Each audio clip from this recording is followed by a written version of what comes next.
Kukira semua seindah yang diingin, namun nyatanya sunyi mencekam diri. Biasaku beriuh bersama kawan, namun kini ku hanya berteman sepi. Karya Rahmansyah. Tadi merupakan contoh penggalan puisi yang sama-sama kita akan jadikan sebagai materi untuk pembelajaran kali ini, yaitu menyusun puisi. Assalamualaikum warahmatullahi wabarakatuh. Bagaimana kabar semua siswa-siswi SMP Cakrabuana? Semoga semuanya dalam keadaan sehat walafiat. Pada kesempatan kali ini, kita akan sama-sama mempelajari materi bahasa Indonesia bersama Pak Rahman. Dalam materi ini, kita akan mendapatkan ilmu tentang pengertian dan jenis-jenis puisi. Selain itu juga, kita akan mengetahui langkah-langkah dalam menyusun puisi. Baik, sekarang kita akan masuk di materi pertama, yaitu pengertian puisi. Seperti yang kita ketahui bersama, puisi memiliki arti merupakan bentuk ungkapan perasaan penyair yang dituangkan dalam bentuk bahasa yang padat namun memiliki makna yang luas. Dan puisi disusun dalam bahasa yang imajinatif. Maksud dari kata-kata tersebut adalah yang pertama, puisi memiliki bahasa yang padat. Kenapa seperti itu? Karena memang dalam puisi bahasa yang digunakan adalah bahasa yang terpilih, bukan bahasa yang banyak seperti novel, cerpen, tetapi sedikit. Selain itu, karena bahasanya yang sedikit, tidak mengurangi nilai yang terkandung pada makna-makna puisi tersebut. Jadi, makna juga sangat diperhatikan dalam puisi. Kemudian, poin ketiga yang harus diperhatikan ketika kita mempelajari pengertian puisi, yaitu puisi menggunakan bahasa yang imajinatif. Maksudnya, puisi menggunakan bahasa yang kreatif, yang memiliki cakupan makna yang luas, tidak terpaku pada satu makna saja. Contoh, penggunaan majas, penggunaan kata ganti, penggunaan istilah, dan lain sebagainya. Gurindam, syair, dan karmina merupakan jenis-jenis puisi lama atau puisi klasik. Puisi ini berkembang sekitar abad ke-19 atau di bawah abad 20. Setelah puisi lama berkembang, maka muncul salah satu jenis puisi. Lawan dari lama apa? Ya, benar, puisi baru. Puisi baru ini berkembang sekitar abad ke-20, lebih tepatnya yaitu sekitar tahun 1930. Tahukah kalian, selain puisi lama dan puisi baru, ada salah satu jenis puisi yang jarang diketahui, yaitu puisi kontemporer. Apa itu puisi kontemporer? Puisi ini adalah puisi yang menggunakan istilah-istilah yang dibilang sangat kreatif, unik, dan bahkan terkadang dibilang aneh. Karena bahasa yang digunakan dalam puisi ini sangat jarang untuk ditemui di setiap harinya. Salah satu contohnya yaitu mantra. Selanjutnya, setelah kita sudah berhasil menemukan kata kunci yang akan kita kembangkan menjadi bait-bait dalam puisi kita juga harus memperhatikan poin ketiga, yaitu penggunaan majas dan gaya bahasa.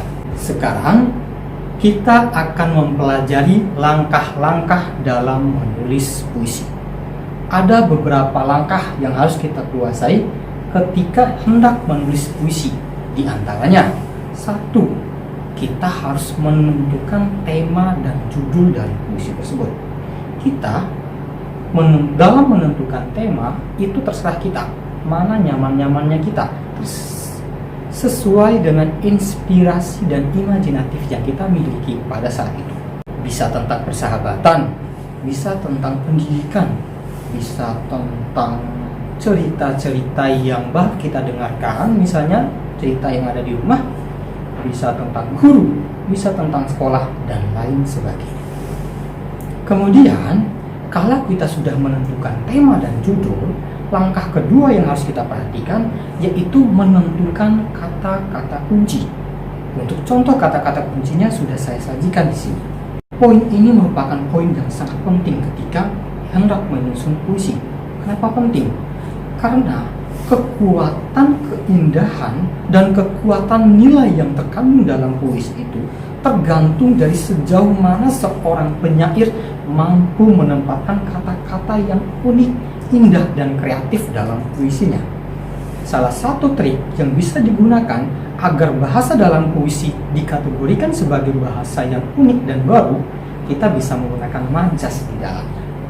Salah satu majas yang sering digunakan dalam membuat puisi yaitu majas yang seolah-olah membuat benda mati itu memiliki jiwa seperti manusia. Ada yang masih ingat apa pengertian dari majas tersebut? Pak Rahman kasih clue, majas itu dimulai dari huruf P dan diakhiri dengan huruf I. Ya, benar, majas personifikasi. Nah, untuk teknik terakhir atau langkah terakhir yang digunakan ketika hendak menulis puisi, yaitu kita akan atau harus mengembangkan poin-poin yang sudah kita tentukan menjadi puisi yang utuh. Salah satu contoh yang bisa Pak Rahman ambil yaitu poin kedua dari materi tadi. Puisi yang Pak Rahman sampaikan tadi ketika membuka materi atau pertemuan kali ini itu adalah salah satu contoh puisi dari hasil Pak Rahman kembangkan dari poin-poin yang telah disajikan. Gimana? Kalian sudah memahami langkah-langkah dalam menulis puisi? Sangat mudah. Ikuti langkah-langkah yang telah diajarkan. Oh iya, sebelum lanjut ke materi selanjutnya, sedikit penekanan. Puisi merupakan hak semua orang dalam membuatnya. Maksudnya, ketika kita hendak menyusun puisi, di situ tidak dibatasi siapa yang harus membuatnya. Apakah itu perempuan, ataukah laki-laki, apakah itu anak-anak, apakah orang dewasa. Tidak, semua orang bisa menyusun puisi. Karena puisi merupakan media atau alat yang bisa digunakan untuk kita dalam menuangkan ide dan dalam meluapkan semua perasaan yang kita miliki. Jadi, ketika kita hendak menulis puisi, maka kembangkan ide yang kalian miliki dan buatlah dalam bentuk puisi yang indah dan imajinatif. Untuk selanjutnya, agar kalian lebih paham tentang langkah-langkah menulis puisi, kalian bisa mempelajari lewat video berikut ini.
Nah, dari video tadi, semoga bisa membuat kalian terbantu ketika hendak menyusun puisi. Demikian untuk materi kali ini. Mudah-mudahan kalian bisa memahami dan di lain kesempatan, mudah-mudahan kalian bisa mengembangkan puisi seperti langkah-langkah yang telah saya ajarkan tadi. Tetaplah menjadi siswa yang kreatif, santun, dan berbudaya. Sampai jumpa untuk pertemuan selanjutnya. Sekian, Assalamualaikum warahmatullahi wabarakatuh.